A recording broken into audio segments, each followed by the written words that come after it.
On ne vit pas, on survit. 3 travailleurs pauvres racontent un quotidien difficile malgré l'emploi.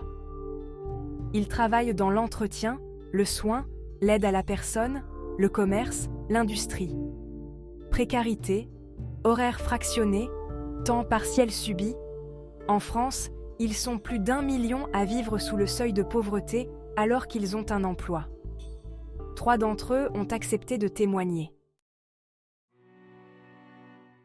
Le soleil ne s'est pas encore levé sur les tours d'Amiens-Nord, mais Valérie Debry est déjà prête à partir au travail. 3 fois par semaine, elle se lève à 5 heures pour aller faire le ménage dans l'une des 2 entreprises où elle travaille. Elle prend un premier bus, puis un second à la gare. 45 minutes de route, puis elle marche une demi-heure pour rejoindre les locaux qu'elle doit nettoyer. On a l'habitude. On est obligé de faire ça pour aller gagner notre pain, se résigne Valérie. Elle est en CDD à mi-temps, 20 heures par semaine. Payée au SMIC, elle gagne donc un salaire de 960 € par mois. Soit entre 150 et 200 € de reste à vivre, une fois le loyer et les charges payées. Avec cela, elle élève ses 2 plus jeunes enfants. Valérie Debry fait partie des travailleurs pauvres. L'Observatoire des inégalités les définit comme celles et ceux qui gagnent moins de 50% du salaire médian, soit moins de 1 000 € par mois. En 2022, ils étaient 1 100 000. Oxfam, pour sa part, parle de 2 millions de travailleurs pauvres, car l'association utilise le taux de pauvreté de l'INSEE, c'est-à-dire moins de 60% du salaire médian. Derrière ces chiffres, des hommes et des femmes de plus en plus nombreux. Travailler, pour Valérie Debry, c'est avant tout éviter la solitude. Je ne me vois pas rester à la maison, c'est impossible. En allant travailler, je vois du monde, ce n'est pas la même vie, résume-t-elle. Elle apprécie le contact avec les employés de l'entreprise où elle fait le ménage. Mais elle se livre aussi sur la difficulté de ce quotidien. C'est dur parce que je suis seule avec 2 enfants, dont un qui a des problèmes de santé. Une fois payées les factures, il ne reste plus grand-chose. Si je n'y arrive pas, ma grande fille me dépanne. Valérie Debry n'est pas directement employée par les structures où elle exerce, mais par Aux Anges, une entreprise de service à la personne qui propose des parcours d'insertion par le travail. Il y a beaucoup de courage, d'investissement, malgré des métiers difficiles et des choses à gérer par ailleurs. Salue Isabelle Castex, conseillère en insertion professionnelle à Aux Anges. C'est quelque chose que je vois au quotidien, alors que ce n'est pas rémunéré à sa juste valeur. Le nombre de travailleurs pauvres augmente légèrement, mais régulièrement en France, depuis 2013. En 9 ans, jusqu'en 2022, c'est 200 000 personnes supplémentaires qui sont passées sous le seuil de pauvreté, malgré leur emploi. La directrice d'Aux Anges le constate au niveau local. Le cercle vertueux de l'emploi menant à une amélioration du quotidien ne fonctionne plus. Aujourd'hui, on sent bien que ce cercle vertueux ne fonctionne plus. C'est frustrant de ne pas pouvoir dire à quelqu'un « Travaille, tu t'en sortiras mieux ». Ce n'est pas forcément le cas, constate Sophie Poirot, directrice d'Aux Anges Amiens. Avant, on reprenait l'emploi, on s'en sortait mieux. Maintenant, on prend l'emploi et on ne s'en sort pas mieux.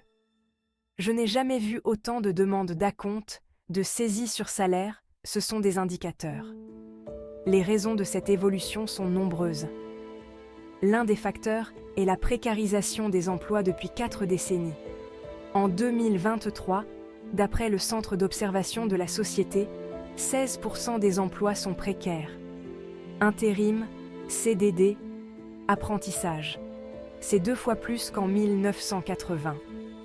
Le taux de temps partiel subi est en baisse depuis quelques années, mais reste élevé. 27% des salariés à temps partiel aimeraient travailler plus. Un chiffre global qui masque de grandes disparités. Parmi les moins de 25 ans, 36% déclarent vouloir travailler plus. Jérémy Delville fait partie de ces travailleurs contraints au temps partiel. Lui aussi est employé par Aux Anges, comme chauffeur accompagnateur. Il accompagne des personnes âgées pour les courses et les rendez-vous. Depuis l'âge de 19 ans, Il enchaîne les petits boulots. Il apprécie le quotidien de l'aide à la personne. C'est comme une fierté, d'être là et de voir qu'ils se sentent rassurés et en sécurité. Pour moi, c'est important. Ça me donne envie de continuer dans ce domaine, souligne Jérémy. Moi, je l'attends avec impatience, rétorque Bernadette, qu'il vient de conduire chez le médecin. C'est un plaisir pour moi d'aller travailler, même si, derrière, j'ai toujours cette appréhension de me demander comment je vais finir le mois, admet Jérémy un peu plus tard. Est-ce que je vais manger? Est-ce que je ne vais pas pouvoir manger? Ce n'est pas toujours évident. Jérémy gagne 924 € par mois. Son loyer s'élève à 600 €. Cette situation pèse sur sa santé mentale. On se sent vraiment démuni de tout. On ne vit pas, on survit. Je ne vis pas bien, car au quotidien, c'est pesant. On y pense tout le temps, déplore Jérémy Delville. Dans la journée, même au travail, même si on ne le montre pas aux bénéficiaires. Derrière la joie de vivre qu'il partage avec les personnes âgées, l'angoisse est constante. Comme un tiers des personnes les plus pauvres en France, il n'a pas les moyens de se payer des loisirs. Son seul moment de détente, ce sont les balades, qui restent gratuites. À Orvillers-Soreille, petit village de l'Oise, une épicerie solidaire propose depuis 2 ans et demi des produits alimentaires à environ 20% du prix pratiqué en grande surface. Une bouffée d'oxygène pour Isabelle de Marlière, ancienne employée de la fonction publique, qui a dû mettre sa carrière en pause pour s'occuper de proches malades et travaille maintenant comme aide dentaire. Elle doit faire vivre ses 3 enfants et son époux, qui ne peut plus travailler après un accident, avec 1 600 € par mois. En travaillant, ce n'est pas évident de se dire qu'on se retrouve dans une épicerie sociale, c'est toujours le même problème.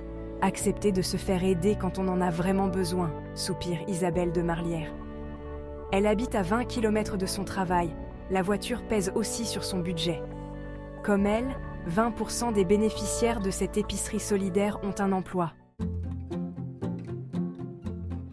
L'accès à ce service et aux vestiaires solidaires attenants est conditionné par le reste à vivre de la famille. Je suis inquiète, car je ne trouve pas ça juste, regrette Pascal Talouarn, responsable de l'épicerie solidaire du centre social rural du Ressentois. On a beaucoup de gens en intérim, à mi-temps, qui travaillent, mais ne peuvent pas avoir plus d'heures et du coup, n'arrivent pas à s'en sortir. Une étude réalisée en 2022 par la Fédération française des banques alimentaires montre que 17% des bénéficiaires de ces aides à l'accès aux produits de première nécessité sont des travailleurs pauvres, dont 60% travaillent à temps partiel. Au niveau national, la demande d'aide alimentaire a triplé entre 2011 et 2022. Malgré la rudesse du quotidien, Valérie, Jérémy et Isabelle ne perdent pas espoir. Valérie prépare son permis de conduire et suit des cours pour devenir tutrice.